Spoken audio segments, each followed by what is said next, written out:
Okay, today's tutorial is on beats and actions when it comes to working monologues, scenes, or songs. All right, so what is a beat? Basically, a beat will happen within the dialogues or the lyrics. And what happens is when somebody's speaking a line of dialogue, when there's a change in emotion, as you can see here, a change in emotion, a new thought, a mood shift, if the dialogue moves in a different direction or the intention changes within a specific line, we divide those changes by what's called a beat. And basically a beat is noted, those changes are noted in the dialogue or the lyrics by putting a slash mark, just like this. You can do, typically I like to do a forward slash. Oops. I like to do a forward slash just like that. So you place a slash mark between the sentences or the words when one of these aforementioned shifts occurs. Okay, so here's an example. It says here, I'm so hungry. Hey, did you take the trash out yet? We are not leaving until you take the trash out. So if I'm looking at this line of dialogue, I'm going to say to myself, okay, I'm so hungry. Now, the intention or the thought process changes, so I'm going to put a slash mark in, right? So we have, I'm so hungry. That's one beat. Hey, did you take the trash out yet? That's another beat, so I put a slash mark in. Then I change my tone again. We are not leaving until you take the trash out. Okay, so once again, a beat within the dialogues, within the lyrics, when one of these changes up here occurs. So you're looking for a change in these things, okay? Any of these things. This happens, new beat, beat marked by putting a slash mark between the changes, okay? That's what a beat is. Then we have what's called an action. And basically, the action is like a little mini objective. The action is always an active word, an activated word, a verb that basically is the thought process of the character, and it's what's motivating the character to say the things they say or do the things they do. So a beat could be for dialogue, an action could happen in the dialogue, and an action can also happen in the staging. Okay, again, it's like a mini objective, and it motivates the dialogue or the staging choice. Okay, actions, little mini objectives or intentions that motivate the characters to say what they say and to do what they do. Let's read. Actions not only help performers figure out why they say what they say and do what they do, they can also inform how a line is shared and determine the type and intensity of energy that's applied to the dialogue or to the lyric. I should actually type that, to dialogue or lyric. Okay? These actions basically help performers communicate effectively. And this communication can happen verbally, and the communication can happen non-verbally. So, actions, to simplify, help us know how to say what we're saying and help us to sort of decide why we are saying or singing what we're saying or singing. Here are some of the things you can ask yourself when you're deciding on your actions for the beats. So, number one, what do I, as my character, want or need right now? What am I doing right now, and why am I doing it? In other words, what am I about to say? What am I about to do? And what's motivating me to say or do it? What am I trying to illustrate or articulate? What is it that I want the people that I'm working with to know? What is it I want my audience to know? Okay? And you want to make really powerful choices. And basically, when you take any monologue, scene, song, and you break it down into beats and actions, basically, when you do that work, the work will work for you. So it no longer becomes about how am I going to say my line and what am I going to sound like. You should never be worrying about that. It's not about playing a voice. It's about making a choice. And so if you do this work and you really make decisions about why you're saying what you're saying and why you're doing what you're doing, if you connect to your thought process, that's what's going to carry you forward. For example, right, let's say you've had a really bad day and you're sitting in your room and you're stewing and you're brewing and you did poorly on a test and you're really mad at your friend and you're just sort of sitting immersed in your thoughts, right? Then like your roommate comes or your parent, let's go back to when you were young, like your parents knock on your door, right? And then you go, what? You weren't acting. You were just engaged in that thought process, right? And because you were thinking about all the things that were on your mind, that was your beat. That word what was your beat. The action, the thing that motivated that might be to burst or to explode. What? It helps inform how your dialogue or your lyrics are going to be delivered in a way that gives enough information to you, the storyteller or the actor, quote unquote, and gives enough information also to the audience, okay? As I mentioned before, actions, they're always verbs and they're always written as to something, okay? Down here, here's some examples. To motivate, to relive, to tease, to scold, so on and so forth. And you'll see at the bottom, I've given you what I call an actions starter kit. So here are a bunch of yummy, delicious, powerful verbs. Here's an example of how actions work, okay? If I'm doing Little Shop of Horrors and I'm playing the plant, the Audrey 2 plant, I have this dialogue where I say, feed me. And then I say later, I'll make it worth your while. So this is my line of dialogue. Feed me, I'll make it worth your while. What I do is I've separated it, right, into my beats and actions. So feed me, okay? That's my first line. When I look at that line, what am I doing? To demand, to threaten, right? Feed me. If I'm demanding, if my only goal is to demand on that line, my line of dialogue might come out like this. Feed me, right? If I make a different choice for my action, for example, to threaten, my line of dialogue might come out like this. Feed me.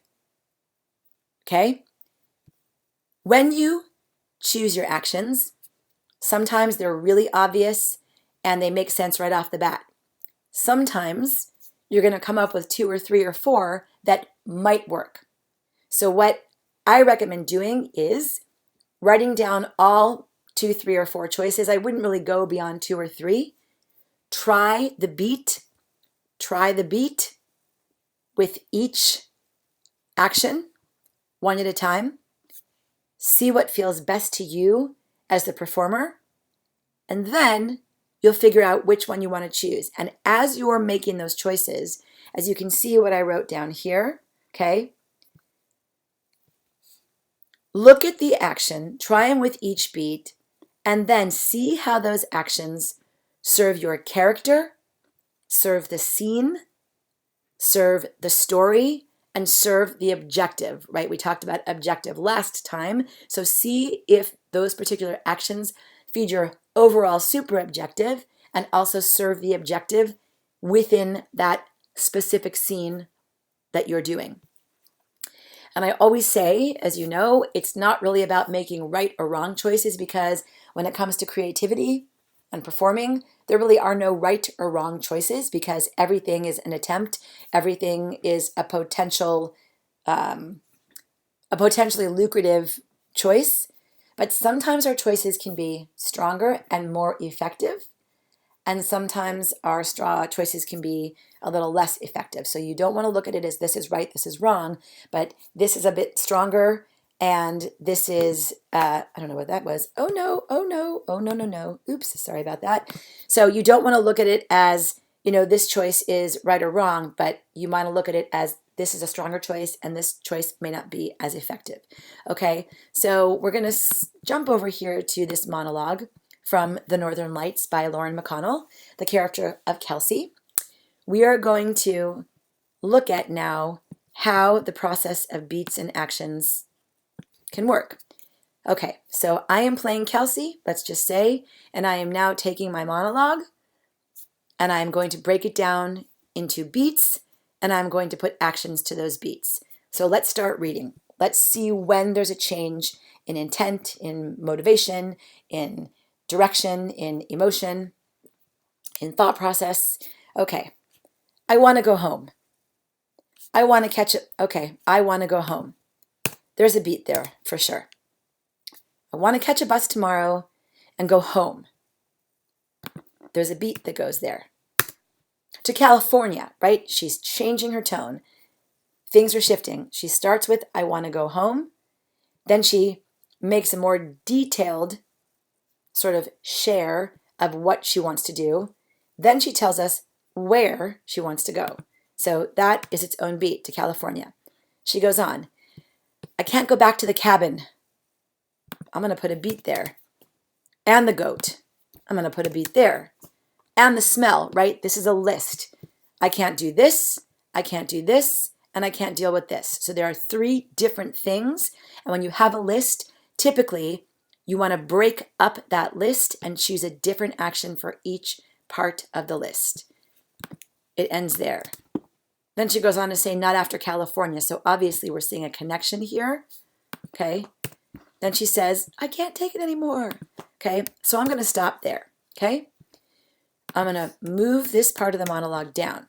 When you are working on a monologue or scene, if you can, you want to try to leave spaces in between so that you can actually write in your actions. And typically, I like for the actions to be written right here, right on top of the beat that you are dealing with. So I want to go home. What might that action be? I'm going to say, okay, that's to confess. So that's my action. Okay. So when I say that line of dialogue, my inner monologue and my thought process is going to be all about leading up to having to make this confession. So that line of dialogue might come out this way, right? My inner monologue is going to be this. Oh, I don't know how to tell him this. I really need to tell him the truth. But if I don't tell him the truth, then I'm lying to him. And if I don't speak the truth, then I'm lying to myself. And I just really need to tell him. And I want to go home. So as you can see, I had my thought process out loud, my thought process based on my action of to confess is the direction my thought process led me in. And then it had everything to do with how I delivered this particular beat. I want to go home. Okay, let's look at the next one. I want to catch a bus tomorrow and go home. Okay, I'm going to choose to envision, right? I can see myself. I want to think about tomorrow. I'm envisioning what tomorrow might look like. I'm envisioning, going to the bus station and jumping on that really, really cute green bus and having that green bus take me back to California where I'm from. And I'm envisioning it, and my thought process is working around this sort of envisioning, and I'm thinking about it. And then I have my line of dialogue, which says, I want to catch a bus tomorrow and go home, right? I'm envisioning it, okay? I go to my next one, to California, right? That's where I want to go. I'm solidifying my decision. So I'm going to put to solidify, okay? So on and so forth. I can't go back to the cabin. Maybe that's to panic, right? Go back to the cabin. Ooh, and the goat. What am I saying here when I'm talking about the goat? Probably talking, maybe we'll choose, to blame, because I know the monologue and I know further into this monologue what's happening. Let's take out that double space. I know that further in the monologue, she talks about how frustrated she is that she has to get cream from her coffee by milking the goat. So she blames her boyfriend on that. Okay, and the smell, she hates it. So this might be to resent. Okay? So here, we'll knock this down. Okay?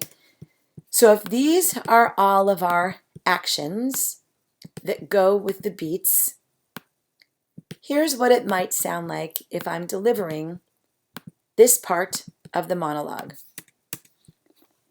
Okay? Okay. Here we go. I want to go home. I want to catch a bus tomorrow and go home to California. I can't go back to the cabin. Oh, and the goat. Ugh, and the smell.